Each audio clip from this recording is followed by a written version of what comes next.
Rusia, Iran, dan Venezuela diduga mengoperasikan ratusan kapal tanker tua untuk menyalurkan minyak ke pasar global. Armada ini dikenal sebagai armada bayangan karena bergerak secara tertutup. Amerika Serikat bahkan sudah menindak kapal-kapal tersebut karena dianggap melanggar sanksi yang diberlakukan Washington terhadap ekspor minyak Caracas. Meski begitu, aktivitas mereka tetap berjalan walau ada sanksi internasional. Lantas bagaimana sebenarnya cara Rusia, Iran, dan Venezuela menyelundupkan minyak tersebut? Simak selengkapnya dalam video berikut.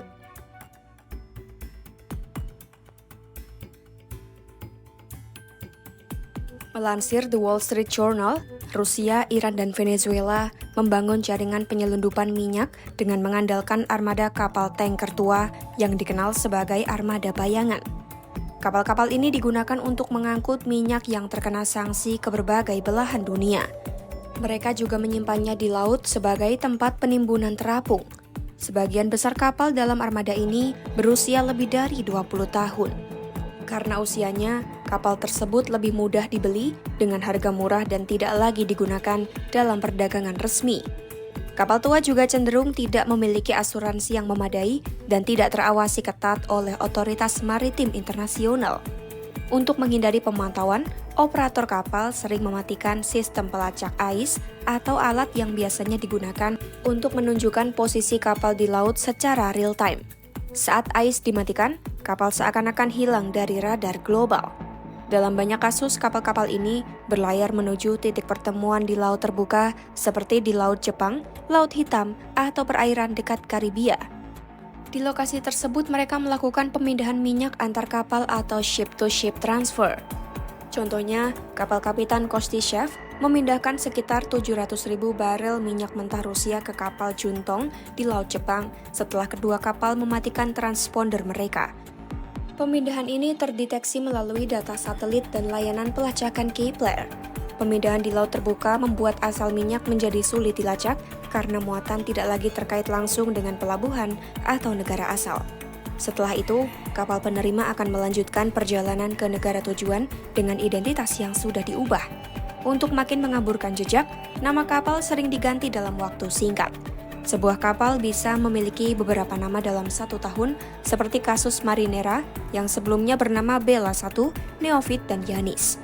Bendera kapal juga sering diganti.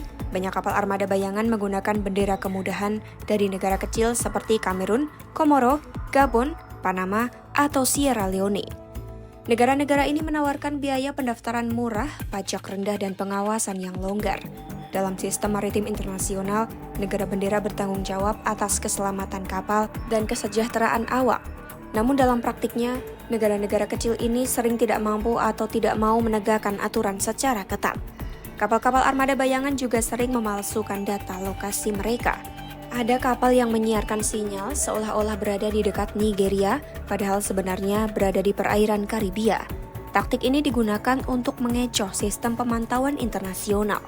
Kepemilikan kapal juga disamarkan melalui perusahaan cangkang. Perusahaan-perusahaan ini biasanya terdaftar di wilayah dengan aturan longgar seperti Dubai, Hong Kong, atau Kepulauan Marshall.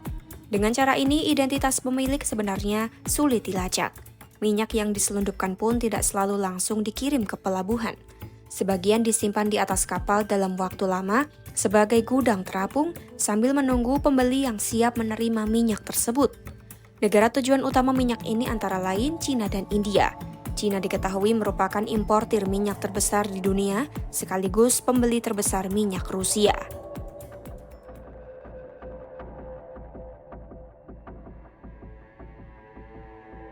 Aktivitas armada bayangan menjadi sorotan setelah pasukan khusus AS mendarat di kapal tanker Marinera di Samudra Atlantik dekat Islandia. Kapal tersebut sebelumnya berlayar dengan nama palsu Bella 1 dan bendera palsu untuk menghindari penindakan terhadap pengiriman minyak Venezuela. Saat ditangkap, kapal itu dikawal oleh Angkatan Laut Rusia dan tidak membawa muatan minyak. Peristiwa ini menunjukkan AS kini tidak hanya mengandalkan sanksi ekonomi, tetapi juga siap menggunakan kekuatan militer. Ukraina juga ikut menargetkan armada bayangan Rusia.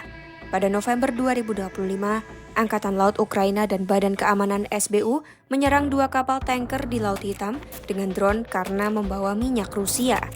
Menurut tankertrackers.com, saat ini ada lebih dari 1.470 kapal tanker yang tergolong armada bayangan. Jumlah ini meningkat sejak 2022 karena Rusia mencari cara untuk menghindari sanksi Barat akibat perang di Ukraina. S&P Global memperkirakan sekitar 940 kapal atau 17% dari total kapal tanker dunia terlibat dalam pengangkutan minyak, produk minyak, dan bahan kimia. Sepanjang 2025, armada bayangan mengangkut sekitar 3,7 miliar barel minyak yang setara dengan 6-7% dari total perdagangan minyak mentah global. Meski sanksi Barat terus diperketat, armada bayangan masih beroperasi. Besarnya keuntungan dari penyelundupan minyak, ditambah dengan celah hukum dan pengawasan yang lemah, membuat jaringan ini sulit diberantas sepenuhnya. Dengan terus beradaptasinya armada bayangan untuk mengakali sanksi, perang melawan penyelundupan minyak kini tidak hanya terjadi di meja diplomasi, tetapi juga di laut lepas. Langkah keras AS menjadi sinyal bahwa praktik ilegal ini akan terus diburu seiring upaya dunia memutus aliran dana bagi negara-negara yang melanggar sanksi internasional.